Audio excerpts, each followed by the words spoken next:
Experience പറഞ്ഞാൽ അത് അക്രമമാണ്.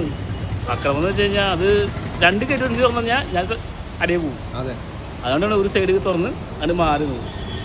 നല്ല ആളുണ്ടായിരുന്നു. നല്ല ആൾക്കാർ, നല്ല ആൾക്കാർ. പേടിച്ചു പോയോ അങ്ങനെ ഫാൻസിന്റെ വരവ് കണ്ട്? ആ ഒരു കൂട്ടല്ല വരുന്നത്. അതാണ് അവർ നിന്നിട്ട് കുറേ നേരം വെയിറ്റിംഗ് അല്ലേ. പിന്നെ അവർക്ക് ജോലിക്ക് പോകേണ്ടതും എല്ലാവരും കൂട്ടിയൊക്കെ ആകുമ്പോൾ അവരെ തിരക്കും കൂടി ഒന്നും നോക്കണ്ടേ. അപ്പോൾ എത്രയും പെട്ടെന്ന് ഒരു സൈഡ് തുറന്ന് ഉള്ളിൽ കയറ്റത് നോക്കണം. പിന്നെ റോഡ് ബ്ലോക്ക് ആയി കഴിഞ്ഞാൽ പോലീസുകാർ ഇതാക്കണം. ഒരു മുൻപരിചയമുള്ള കാരണം നിന്ന് പോകണം നോക്കണം.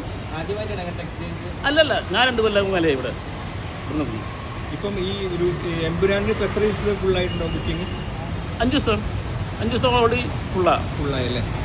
അപ്പോൾ ഈ തിയേറ്റർ വന്നിട്ട് ഇപ്പം ഏറ്റവും കൂടുതൽ ആളുകൾ ബുക്ക് ചെയ്ത് ഇവിടെയാണെന്ന് ഇവിടെ സീറ്റും കൂടുതൽ ഇവിടെ ഇല്ലേ. 747 സീറ്റുണ്ട്. അതിന് 6 ഷോയ്ക്ക് കൂട്ടുമ്പോൾ തന്നെ കണ്ടാമാരായില്ലേ.